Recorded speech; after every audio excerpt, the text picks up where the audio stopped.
ನಮಗೆ first Sunday market ಅಂದರೆ ಗೊತ್ತಾಗದೆ ಎಲ್ಲ second hand items, cheap items, used items. ಅದಷ್ಟೇ ಅಲ್ಲದೆ ಇನ್ನೊಂದು ಡಾರ್ಕ್ ಸೈಡ್ ಅಂದರೆ ಕಂಪ್ಲೀಟ್ ಫ್ರಾಡ್ ಮಾಡ್ತಾರೆ ಅಂದ್ಬಿಟ್ಟೆ ನಮಗೊಂದು ಅಸಂಪ್ಷನ್ ಇದೆ. ಸೊ ಪ್ರಾಬಬಲಿ ತುಂಬ ಕಡೆ ಇದೇ ಆದರೆ ಇರೋದು. ಆದರೆ ಆನ್ಲೈನ್ಗೆ ಬಂದಾಗ ಸಹ ಆನ್ಲೈನಲ್ಲೂ ಈ ಥರದ್ದೇ ಆದಂತಹ ಸ್ಕ್ಯಾಮ್ಗಳು ಸುಮಾರು ನಡೀತಾ ಇರ್ತವೆ. ಫಾರ್ ಎಕ್ಸಾಂಪಲ್, ನನಗೆ ಗೊತ್ತಿರೋ ಪ್ರಕಾರ ಸುಮಾರು ಒಂದು 10-12 ವರ್ಷದ ಮುಂಚೆ ನಾವೇನಾದರೂ ಸಂಡೇ ಮಾರ್ಕೆಟ್ಗೆ ಹೋಗಿ ಏನಾದರೂ ಒಂದು ಐಟಮ್ನ ಪರ್ಚೇಸ್ ಮಾಡಿದ್ರೆ, ಅವಾಗಂದರೆ ಪ್ರಾಬಬ್ಲಿ ನನ್ನ ಪ್ರಕಾರ ಏನಾದರೂ ಒಂದು ಮಿಕ್ಸಿ ಆಗಿರ್ಬೋದು ಅಥವಾ ಸ್ಟೆಬಿಲೈಸರ್ ಆಗಿರ್ಬೋದು ಅಥವಾ ಫ್ರಿಜ್, ಟಿವಿ ಆ ಥರದ್ದು ಏನಾದರೂ ಪರ್ಚೇಸ್ ಮಾಡ್ತಿದ್ದೆ. ಟಿವಿ ಅಂದರೆ ಡೂಮ್ ಟಿವಿ, ಅದನ್ನೇನಾದರೂ ಪರ್ಚೇಸ್ ಮಾಡ್ತಿದ್ರೆ ಅಲ್ಲಿ ಜಸ್ಟ್ ಚೆಕ್ ಮಾಡಿಕೊಡೋರು ಅಷ್ಟೇ. ಇವಾಗ ಒಂದು ಸ್ಟೆಬಿಲೈಸರ್ ಆಗಿರ್ಬೋದು, ಅದರೊಳಗಡೆ ಕಾಪರ್ ಕಾಯಿಲು ಅದೆಲ್ಲ ಎಲಿಮೆಂಟ್ಸ್ ಹಾಕಿ ಒಂದು ಪ್ರಾಪರ್ ಕರೆಂಟ್ ಫ್ಲಕ್ಚುಯೇಷನ್ನ ಅದು ತಡೆಯೋ ಅಂತ ಒಂದು ಮಿಷಿನ್. ಅದು ಆ ಮಿಷಿನ್ ಆ ಕೆಲಸ ಮಾಡಬೇಕು. ಅದಲ್ಲದೆ ಅದರೊಳಗಡೆ ಜಸ್ಟ್ ವೈರ್ನ ಈ ಕಡೆಯಿಂದ ಆ ಕಡೆಗೆ ಕನೆಕ್ಟ್ ಮಾಡಿ ಒಂದು ಚಿಕ್ಕ ರೆಸಿಸ್ಟರ್ ಹಾಕಿ ಅದಕ್ಕೊಂದು ಬಲ್ಬ್ ಕನೆಕ್ಷನ್ ಕೊಟ್ಟು ಒಂದು 5 ರೂಪಾಯಿ ಸರ್ಕ್ಯೂಟ್ ಅಲ್ಲಿ ಮುಗಿಸ್ಬಿಟ್ಟು ಅದನ್ನ ಒಂದು 300 ರೂಪಾಯಿ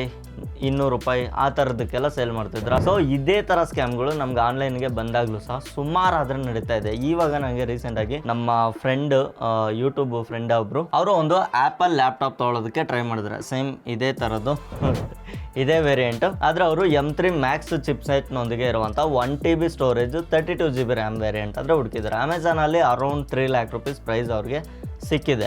ಅದು 14 inches. ಅದೇ ಸೇಮ್ ಸ್ಪೆಸಿಫಿಕೇಶನ್ ಜೊತೆಗೆ ಅವ್ರಿಗೆ ಫ್ಲಿಪ್ಕಾರ್ಟಲ್ಲಿ ಜಸ್ಟ್ 2,60,000 ಚಿಲ್ಲರೆಗಾದ್ರೆ ಸಿಕ್ಕಿದೆ. GST ಅದು ಇದು ಏನಾದರೂ ಕ್ಲೈಮ್ ಮಾಡ್ಕೊಂಡ್ರೆ ಒಂದು ಸ್ವಲ್ಪ ಡಿಸ್ಕೌಂಟ್ ಸಿಗುತ್ತೆ ಅನ್ನೋ ಉದ್ದೇಶದಿಂದ ಅಲ್ಲಿಂದ ಆರ್ಡರ್ ಮಾಡಿಬಿಟ್ಟಿದ್ದಾರೆ. ಈ ಸ್ಟೋರಿ ಬಗ್ಗೆ ನಾನು ವಿಡಿಯೋ ಮಾಡೋದಕ್ಕೆ ನನಗೂ ಅದಕ್ಕೂ ಒಂದು ಸ್ವಲ್ಪ ಲಿಂಕ್ ಇದೆ. ಅದಕ್ಕೋಸ್ಕರ ನಾನು ಈ ವಿಡಿಯೋ ಮಾಡ್ತಿದ್ದೀನಿ. ಅದು ಏನು ಅಂತ ನನಗೆ ಮುಂದೆ ಹೇಳ್ತೀನಿ. ಫಸ್ಟ್ ಟೈಮ್ ಆರ್ಡರ್ ಬಂದಾಗ ಇವರು ನೀಟಾಗಿ ರಿಸೀವ್ ಮಾಡ್ಕೊಂಡಿದ್ರೆ, ಎಲ್ಲ ಕಂಪ್ಲೀಟ್ ಚೆಕ್ ಮಾಡಿದ್ರೆ, ಎಲ್ಲ ಚೆನ್ನಾಗಿತ್ತು. ಸೀಲ್ ಬಾಕ್ಸ್ ಎಲ್ಲ ಓಪನ್ ಮಾಡಿ ನೋಡಿದ್ರೆ ಒಳಗಡೆ ಯೂಸ್ಡ್ ಮ್ಯಾಕ್ ಬುಕ್, ಅದು ಯಾವ ಜನರೇಷನ್ ಏನೋ ಅಂತ ಗೊತ್ತಿಲ್ಲ, ಒಂದು ಹಳೆ ಮ್ಯಾಕ್ ಬುಕ್ ನ ಆದ್ರೆ ಇವ್ರು ಕಳಿಸ್ಬಿಟ್ಟಿದ್ದಾರೆ. ಸೊ ಈ ಹಳೆ ಲ್ಯಾಪ್ಟಾಪ್ ನ ನೋಡಿದ ತಕ್ಷಣ ಇವರು ಇದಕ್ಕೆ ಕಂಪ್ಲೇಂಟ್ ಎಲ್ಲ ಬುಕ್ ಮಾಡಿ ನನಗೆ ರೀಪ್ಲೇಸ್ ಬೇಕು ಅಂತ ಕೇಳಿರ್ತಾರೆ. ಅದು 1 time ಮಾತ್ರ ರೀಪ್ಲೇಸ್ ಆಗೋ ಪಾಲಿಸಿ. ಸರಿ ಆಯ್ತು, ಹೆಂಗೂ ರೀಪ್ಲೇಸ್ ಇದೆಯಲ್ಲ ಅಂದ್ಬಿಟ್ಟು ಇವರು ಕಸ್ಟಮರ್ ಕೇರ್ಗೆಲ್ಲ ಕಾಲ್ ಮಾಡಿ ಕಂಪ್ಲೇಂಟ್ ಮಾಡಿ ರೀಪ್ಲೇಸ್ ಮಾಡಿಸಿದ್ದಾರೆ. ಅದು ರೀಪ್ಲೇಸ್ ಹೆಂಗೆ ಅಂದ್ರೆ 1 time ರೀಪ್ಲೇಸ್ ಅಷ್ಟೇ. ಇನ್ ಕೇಸ್ ಸೆಕೆಂಡ್ ಟೈಮ್ ಬಂದಿರೋ ಪ್ರಾಡಕ್ಟ್ ಅಲ್ಲಿ ಏನಾದ್ರು ಡಿಫೆಕ್ಟ್ ಇದ್ರೆ ಅದನ್ನ ಸೆಲ್ಲರ್ ಸೈಡ್ ಇಂದಾನೆ ಅದನ್ನ ಕ್ಲಿಯರ್ ಮಾಡೋದಕ್ಕಾಗುತ್ತೆ, ಅಥವಾ ಸರ್ವಿಸ್ ಸೆಂಟ್ರಲ್ ತಗೊಂಡು ಕ್ಲಿಯರ್ ಮಾಡ್ಕೊಬೇಕಾಗುತ್ತೆ. ಇಲ್ಲಿ ನೀವು ಇದನ್ನ ನೋಟಿಸ್ ಮಾಡಿ ಇಟ್ಕೊಳ್ಳಿ. ಸೊ ಸೆಕೆಂಡ್ ಟೈಮು ಇವರು ಏನೋ ಹೇಳಿ ಈ ತರ ರಾಂಗ್ ಪ್ರಾಡಕ್ಟ್ ಬಂದಿದೆ ಅಂದ್ಬಿಟ್ಟು ರೀಪ್ಲೇಸ್ ಮಾಡಿ ಕಳಿಸಿದಾಗ ಸೆಕೆಂಡ್ ಟೈಮ್ ಇವ್ರಿಗೆ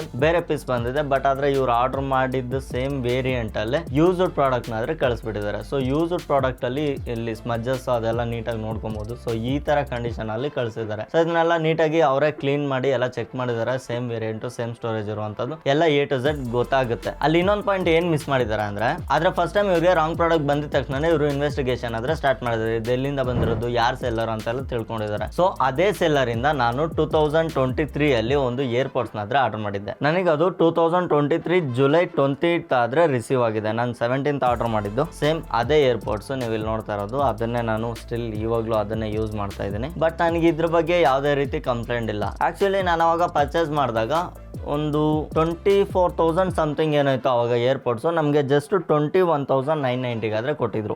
ಆಲ್ಮೋಸ್ಟ್ 2,000 ರೂಪಾಯಿ 3,000 ರೂಪಾಯಿ ಕಮ್ಮಿಗೆ ಏನೋ ಸಿಕ್ಕಿದ್ರು. ಸೊ ಅದ್ರ ಕಾರಣದಿಂದ ಹೆಂಗಿದು 2,000-3,000 ಕಮ್ಮಿಗೆ ಸಿಗ್ಬೋದು, ಆವಾಗ ತಾನೇ ಬಂದಿರೋ ಪ್ರಾಡಕ್ಟ್ ಹೆಂಗೆ ಅಂತ ನಾನು ಯೋಚನೆ ಮಾಡ್ತಿದ್ದಾಗಲೇ ನನಗೆ ನಮ್ಮ ಫ್ರೆಂಡ್ ಕಡೆಯಿಂದ ಒಂದು ಕಾಲ್ ಬರುತ್ತೆ. ಅವ್ನು ಹೇಳ್ತಾನೆ, ಸೊ ಈ ಪರ್ಟಿಕ್ಯುಲರ್ ಸೆಲ್ಲರ್ ಮೇಲೆ ತುಂಬಾ ಫ್ರಾಡ್ ಕೇಸಸ್ ಆಲ್ರೆಡಿ ರಿಜಿಸ್ಟರ್ ಆಗಿದೆ, ನೀನ್ ಬೇಕಿದ್ರೆ ಹೋಗಿ ಗೂಗಲ್ ಅಲ್ಲಿ ಚೆಕ್ ಮಾಡು. ಇವ್ರ ಸೆಲ್ಲರ್ ನೇಮ್ ಇದೆಯಲ್ಲ, ಇದನ್ನ ಜಸ್ಟ್ ಗೂಗಲ್ ಮಾಡು, ನಿನಗೆ ಸಾವಿರಾರು ಟ್ವೀಟ್ಸ್ ನೋಡೋದಕ್ಕೆ ಸಿಗುತ್ತೆ, ಸಾವಿರಾರು ಕಂಪ್ಲೇಂಟ್ಸ್ ನೋಡೋದಕ್ಕೆ ಸಿಗುತ್ತೆ ಈ ಸೆಲ್ಲರ್ ಮೇಲೆ. ಸುಮಾರು ಕಡೆ ಇದ್ರ ಬಗ್ಗೆ ಎಲ್ಲ ಬ್ಯಾಡ್ ರಿವ್ಯೂಸ್ ಇದೆ. ಸೊ ನೀವು ಅವ್ರ ಹತ್ರ ತಗೊಂಡ್ರೆ 100% ನಿಮಗೆ ಯೂಸ್ಡ್ ಆದ್ರೂ ಆಗ್ಲಿ ಅಥವಾ ಫೇಕ್ ಆದ್ರೂ ಆಗ್ಲಿ ಪ್ರಾಡಕ್ಟ್ ಬರ್ಬೋದು ಅಂತ ಹೇಳಿದ. ಸೊ ನೋಡೋಣ ಅಂದ್ಬಿಟ್ಟು ನಾನು ಓಪನ್ ಬಾಕ್ಸ್ ಡೆಲಿವರಿ ಸಹ ಹಾಕಿದ್ನಲ್ಲ, ಸೊ ಅವರೆಲ್ಲ ಓಪನ್ ಮಾಡಿ ಚೆಕ್ ಮಾಡಿ ತೋರಿಸಿದ್ರು. ಬಟ್ ನನಗೆ ಯಾವುದೇ ರೀತಿಯಾದಂತ ಈ ಯೂಸ್ಡ್ ಪ್ರಾಡಕ್ಟ್ ಆಗ್ಲಿ ಆ ಥರದ್ದು ಯಾವುದು ಇದುವರೆಗೂ ಸಿಕ್ಕಿಲ್ಲ ಅನ್ಸುತ್ತೆ. ಬಟ್ ಆದ್ರೆ ಇವ್ರ ಕೇಸಲ್ಲಿ 2 ಸಲ ಈ ತರ ಪ್ರಾಬ್ಲಮ್ ಆಗಿದೆ. ಈ ತರ ಪ್ರಾಬ್ಲಮ್ ಆದ್ಮೇಲೆ ಆನ್ಲೈನ್ ಅಲ್ಲಿ ನಾವು ಈ ತರ ಫ್ಲಿಪ್ಕಾರ್ಟ್ ಅನ್ನೋ ದೊಡ್ಡ ಪ್ಲಾಟ್ಫಾರ್ಮ್ ಇಂದ ಇದನ್ನ ಎಕ್ಸ್ಪೆಕ್ಟ್ ಮಾಡೋದಕ್ಕಂತೂ ಚಾನ್ಸ್ ಇಲ್ಲ. ನನ್ನ ಕ್ವಶನ್ ಏನಂದ್ರೆ 2023 ಅಲ್ಲಿ ಇವ್ರ ಮೇಲೆ ಸಾವಿರಾರು ಕಂಪ್ಲೇಂಟ್ಸ್ ಇದೆ ಅಂದ್ಮೇಲೆ 2025 ಆಲ್ಮೋಸ್ಟ್ 2 ವರ್ಷ ಆಗೋಯ್ತು. 2 ವರ್ಷದವರೆಗೂ ಈ ಪ್ಲಾಟ್ಫಾರ್ಮ್ ಅಲ್ಲಿ ಈ ಸೆಲ್ಲರ್ ಹೆಂಗ್ ಕಂಟಿನ್ಯೂ ಆಗ್ತಿದ್ರು ಅಂದ್ಬಿಟ್ಟು ನನ್ನ ಕ್ವಶನ್, ನಮ್ಮ ಫ್ರೆಂಡ್ ಕ್ವಶನ್ ಕೂಡ ಅದೇ ಆಗಿತ್ತು. ಸೊ ಅದಕ್ಕೋಸ್ಕರ ಇದೊಂದು ವಿಡಿಯೋ ಮಾಡಿದ್ದಾಗಿತ್ತು. ಸೊ ನಾವು ಇದರಲ್ಲಿ ಫ್ಲಿಪ್ಕಾರ್ಟ್ ನ ಬ್ಲೇಮ್ ಮಾಡೋದಕ್ಕಾಗೋದಿಲ್ಲ. ಯಾಕಂದ್ರೆ ಆ ಬಾಕ್ಸ್ ನ ನೋಡ್ಕೊಳ್ಳಿ, ಎಕ್ಸಾಕ್ಟ್ ಸೇಮ್ ಆಪಲ್ ನ ಸೀಲ್ಡ್ ಬಾಕ್ಸ್ ಯಾವ ರೀತಿ ಇರುತ್ತೆ ಅದೇ ರೀತಿ ಆದ್ರೆ ಇತ್ತು. ಇದರ ಸೀಲ್ ಓಪನ್ ಆಗೋ ಪದ್ಧತಿ ಆಗಿರ್ಬೋದು, ಎಲ್ಲ ಎವ್ರಿಥಿಂಗ್, ಎಲ್ಲೂ ಒಂಚೂರು ಡೌಟ್ ಬರ್ದೇ ಇರೋ ತರ ಆ್ಯಪಲ್ನ ಒರಿಜಿನಲ್ ಬಾಕ್ಸ್ ಒಳಗಡೆ ನಮಗೆ ಈ ಥರ ಫೇಕ್ ಪ್ರಾಡಕ್ಟ್ನ ಯಾವ ಥರ ಪ್ಯಾಕ್ ಮಾಡಿರ್ಬೋದು ಅಂತ ನೀವು ಥಿಂಕ್ ಮಾಡಿರ್ಬೋದು. ಆ್ಯಕ್ಚುಲಿ ₹100 ಕೂಡ ಇರೋದಿಲ್ಲ ಅನ್ಸುತ್ತೆ ನನ್ನ ಪ್ರಕಾರ. ಇನ್ನು ಕಮ್ಮಿಗಾದ್ರೆ ಆ ಸ್ಟಿಕ್ಕರ್ ಸಿಗುತ್ತೆ. ಆ ಸ್ಟಿಕ್ಕರ್ನ ಅಂಟಿಸೋದೇನು ದೊಡ್ಡ ಕೆಲಸ ಅಲ್ಲ. ಅದು ಯಾವುದೇ ರೀತಿ ಟ್ಯಾಂಪರ್ ಪ್ರೂಫ್ ಆಗಲಿ ಅಥವಾ ಹ್ಯಾಲೋಗ್ರಾಮ್ ಸ್ಟಿಕ್ಕರ್ಸ್ ಬರುತ್ತಲ್ಲ ಆ ರೀತಿ ಆದಂಥ ಸ್ಟಿಕ್ಕರ್ಸ್ ಆಗಿರೋದಿಲ್ಲ. ಅದರಿಂದ ಅದನ್ನು ಈಸಿಯಾಗಿ ಮ್ಯಾನಿಪುಲೇಟ್ ಮಾಡ್ಬೋದು. ಅದರಿಂದ ಅದನ್ನ ಈಸಿಯಾಗಿ ಸೀಲ್ ಓಪನ್ ಮಾಡಿ ಮತ್ತೆ ಬೇರೆ ಸೀಲ್ನ ಕೂಡ ಹಾಕ್ಬಿಡ್ಬೋದು. ಸೇಮ್ ಇದೇ ಕೇಸಸ್ ನಮಗೆ ಐಫೋನ್ಗಳ ಮೇಲೂ ಆಗೋ ಚಾನ್ಸಸ್ ತುಂಬಾ ಇದೆ. ಸೊ ಇವಾಗ ಎರಡನೇ ಸರಿ ಫೇಕ್ ಪ್ರಾಡಕ್ಟ್ ಬಂದಾಗ ಇವ್ರು ಅದನ್ನ ಹೆಂಗೆ ಇಟ್ಕೊಂತಾರೆ ಅಂದ್ಬಿಟ್ಟು ನನಗೂ ಒಂದು ಡೌಟ್ ಇತ್ತು. ಸೊ ಅದಕ್ಕೋಸ್ಕರ ಇವ್ರು ಏನ್ ಮಾಡಿದಾರೆ ಅಂದ್ರೆ ಮತ್ತೆ ಕಸ್ಟಮರ್ ಕೇರ್ಗೆಲ್ಲ ಕಾಲ್ ಮಾಡಿ ಈ ತರ ನಮಗೆ ಸೆಕೆಂಡ್ ಟೈಮ್ ಸಹ ಯೂಸ್ಡ್ ಪ್ರಾಡಕ್ಟ್ ಬಂದಿದೆ ಅಂತ ಹೇಳಿದಾಗ ಅವರು ಸಮ್ ನೆಗೋಸಿಯೇಷನ್ ಮಾಡಿ ನಮ್ಗೆ ಈ ತರ ಇಷ್ಟು ಅಮೌಂಟ್ ನಿಮ್ಗೆ ರಿಫಂಡ್ ಮಾಡ್ತೀವಿ 13,000 ಮತ್ತೆ 18,000 ಅಥವಾ ಆಮೇಲೆ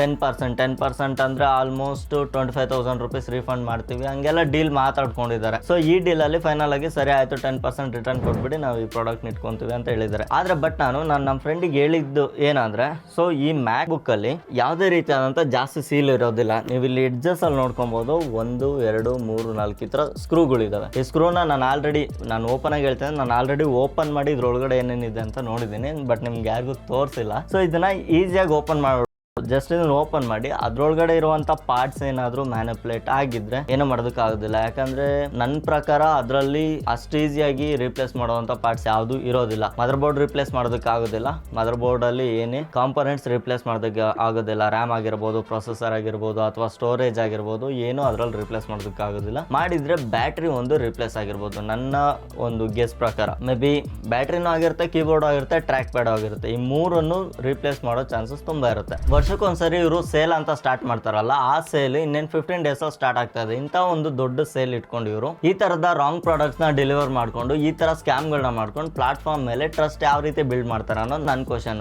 ಸೊ ಇವಾಗ ನನ್ನ ಮೈಂಡಲ್ಲಿ ಇನ್ನೂ ಒಂದು ಕ್ವಶನ್ ಕೂಡ ಬಂದಿದೆ. ಇಲ್ಲಿ ಫ್ಲಿಪ್ಕಾರ್ಟ್ ಅವರಾಗಿರ್ಬೋದು, ಅಮೆಝಾನ್ ಆಗಿರ್ಬೋದು, ಒಂದು ಸ್ಪೆಷಲ್ ಟ್ಯಾಗ್ ನಾದ್ರೆ ಕೊಡ್ತಾರೆ, ಅಶ್ಯೂರ್ಡ್ ಅಂದ್ಬಿಟ್ಟು.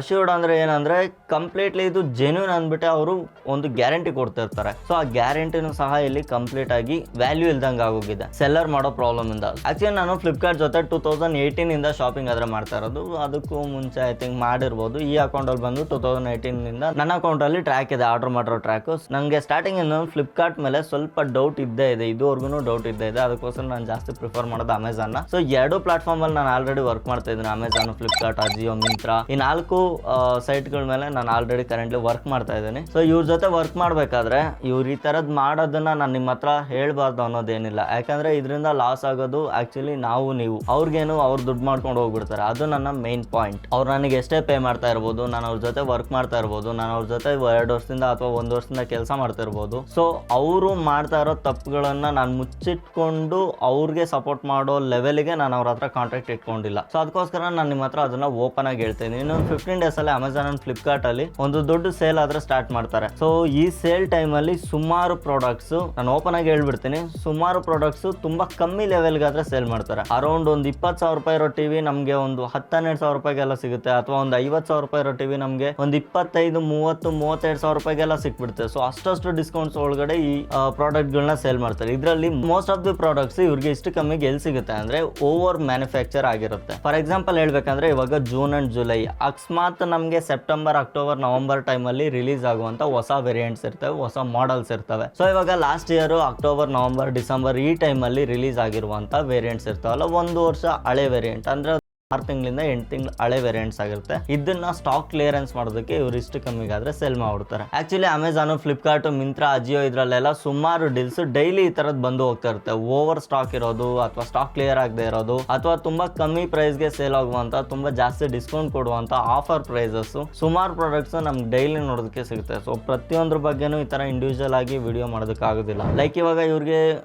ಎಷ್ಟು ಆಲ್ಮೋಸ್ಟ್ ಇದ್ರ 16 ಇಂಚಸ್ ವೇರಿಯಂಟ್ 4 ಲಕ್ಷ ಚಿಲ್ಲರೆ ಎಷ್ಟೋ ಪ್ರೈಸ್ ಇದೆ ಏನೋ ಅಮೆಝಾನ್ ಅಲ್ಲಿ. ಅದು ಇವ್ರಿಗೆ ಬಂದ್ಬಿಟ್ಟು ಫ್ಲಿಪ್ಕಾರ್ಟ್ ಅಲ್ಲಿ 2,60,000 ಚಿಲ್ಲರೆಗೆ ಸಿಕ್ಕಿದೆ. ಬಟ್ ಆದ್ರೂ ಸೆಕೆಂಡ್ ಟೈಮ್ ಬಂದಿರೋದು ಯೂಸ್ಡ್ ಪ್ರಾಡಕ್ಟ್ಸ್ ಆದ್ರೂ ಆಲ್ಮೋಸ್ಟ್ ಎಷ್ಟು ಉಳಿತು, ಅರೌಂಡ್ ಇವ್ರಿಗೆ ಬಂದಿರೋ ರೀಫಂಡು, ಟ್ಯಾಕ್ಸ್ ಬೆನಿಫಿಟ್ ಎಲ್ಲ ಸೇರ್ಕೊಂಡ್ರೆ ಆಲ್ಮೋಸ್ಟ್ 50% ಸೇವ್ ಆಯ್ತು. 4 ಲಕ್ಷ ರೂಪಾಯಿ ಪ್ರಾಡಕ್ಟ್ ಇವ್ರಿಗೆ ಹತ್ರ 2 ಲಕ್ಷ ರೂಪಾಯಿಗಾದ್ರೆ ಸಿಕ್ಕಿದೆ. ಸೊ ಬೆಸ್ಟ್ ಡೀಲ್ ಅಲ್ವಾ ಇದು, ಬೆಸ್ಟ್ ಡೀಲ್ ಇದು. ಬಟ್ ಆದ್ರೆ ಸೊ ಇಷ್ಟು ತಲೆನೋವು ತಗೊಂಡು ಗೆದ್ದಿದ್ದಾರೆ.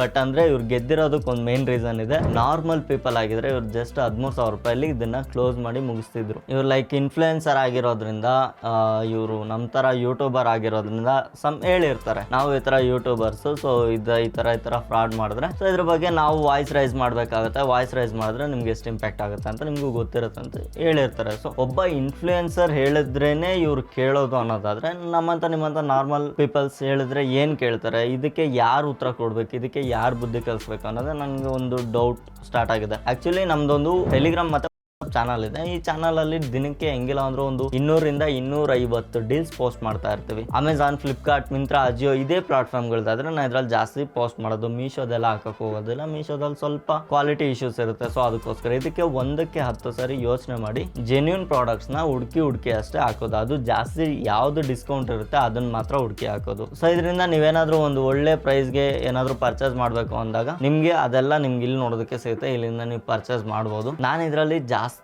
ಪ್ರಾಡಕ್ಟ್ಸ್ ನಾನು ಪೋಸ್ಟ್ ಮಾಡೋದು ಬಂದ್ಬಿಟ್ಟು ಅಮೆಝಾನ್ದು ಮತ್ತೆ ಫ್ಲಿಪ್ಕಾರ್ಟ್ದು ಸ್ವಲ್ಪ ಕಮ್ಮಿ ಅಂತಾನೆ ಹೇಳ್ಬೋದು. ಕ್ಲಾತಿಂಗು ಮತ್ತೆ ಫ್ಯಾಷನ್ ಬ್ರಾಂಡ್ಸ್ ಎಲ್ಲ ನಾವು ಅಜಿಯೋ ಮತ್ತೆ ಮಿಂತ್ರಾ ಸಜೆಸ್ಟ್ ಮಾಡ್ತೀನಿ. ಫ್ಲಿಪ್ಕಾರ್ಟ್ ಇಂದು ಒಂದು ಸ್ವಲ್ಪ ಕಮ್ಮಿ ಪೋಸ್ಟ್ ಮಾಡ್ತೀನಿ. ಫ್ಲಿಪ್ಕಾರ್ಟ್ ಅಲ್ಲಿ ನಾನು ಜಾಸ್ತಿ ಪೋಸ್ಟ್ ಮಾಡೋದು ಬಂದ್ಬಿಟ್ಟು ಡೈಲಿ ಯೂಸ್ ಬೇಸಸ್ ಇರ್ತಾವಲ್ಲ, ಕಿಚನ್ ಐಟಮ್ಸ್ ಆಗಿರ್ಬೋದು, ಆ ಥರದ್ದೆಲ್ಲ ಎಲೆಕ್ಟ್ರಾನಿಕ್ಸ್ಗೆಲ್ಲ ನಾನು ಮೇಜರ್ಲಿ ರೆಕಮೆಂಡ್ ಮಾಡೋದು ಅಮೆಝಾನ್. ಸೊ ನಾನು ಅಮೆಝಾನ್ ಮತ್ತೆ ಫ್ಲಿಪ್ಕಾರ್ಟ್ ಎರಡರಲ್ಲೂ ಪ್ರೈಸ್ ಕಂಪೇರ್ ಮಾಡಿ ಯಾವ್ದ್ರಲ್ಲಿ ಬೆಸ್ಟ್ ಇದೆ, ಬಟ್ ಇದು ಜೆನ್ಯೂನ್ ಇದೆಯಾ ಇಲ್ವಾ ಅಂದ್ಬಿಟ್ಟು ನಾನು ಎರಡನ್ನೂ ಚೆಕ್ ಮಾಡ್ಬಿಟ್ಟಾದ್ರೆ ಆಗ್ತೇನೆ. ನೀವೇನಾದ್ರೂ ನೆಕ್ಸ್ಟ್ ಟೈಮ್ ಪರ್ಚೇಸ್ ಮಾಡ್ಬೇಕಾದ್ರೆ ನಾನು ಕಂಪ್ಲೀಟ್ ಫ್ಲಿಪ್ಕಾರ್ಟ್ನ ಮತ್ತೆ ಅಮೆಝಾನ್ನ ಬ್ಲೇಮ್ ಮಾಡ್ತಾ ಇಲ್ಲ. ಈ ಟ್ರೆಜರ್ ಹೌಲ್ ಆನ್ಲೈನ್ ಅಂತಿದೆಯಲ್ಲ, ಈ ಸೆಲ್ಲರ್ ಕಡೆಯಿಂದ ನೀವೇನಾದ್ರೂ ಪರ್ಚೇಸ್ ಮಾಡೋದಾದ್ರೆ ಸ್ವಲ್ಪ ಕೇರ್ಫುಲ್ ಆಗಿರಿ ಅಂತ ನಾನು ಪರ್ಸನಲ್ ಆಗಿ ನನ್ನ ಎಕ್ಸ್ಪೀರಿಯನ್ಸ್ ಆಗಿ ಹೇಳ್ತಾ ಇದ್ದೀನಿ. ಯಾಕಂದ್ರೆ ನನಗೆ ಇದ್ರ ಬಗ್ಗೆ ಆಲ್ರೆಡಿ ಕಂಪ್ಲೇಂಟ್ ಬಂದ್ರೆ 2023 ಅಲ್ಲಿ. ಇವಾಗ ಆಲ್ಮೋಸ್ಟ್ 2 years ಆಗೋಯ್ತು. 2 years ಆದ್ಮೇಲೆ ಇದೇ ಕಂಪ್ಲೇಂಟ್ ರಿಪೀಟೆಡ್ ಆಗಿದೆ ಅಂದ್ರೆ ಸೊ ನಾವು ಈ ಸೆಲ್ಲರ್ ಹತ್ರ ಪರ್ಟಿಕ್ಯುಲರ್ ಆಗಿ ಹುಷಾರಾಗಿರ್ಬೇಕು. ನಾನು ಈ ಮೋಟೋ H40 ಫೋನ್ ತಗೊಂಡಿದ್ದು ಸಹ ನಾನು ಫ್ಲಿಪ್ಕಾರ್ಟ್ ಅಲ್ಲೇನೆ. ಇದ್ರದ್ದು ನಾನು ಸ್ಕ್ರೀನ್ ಶಾಟ್ ಹಾಕಿರ್ತೇನೆ ನೋಡಿ ಯಾವ್ದು ಪರ್ಚೇಸ್ ಮಾಡಿದ್ದು ಅಂತ.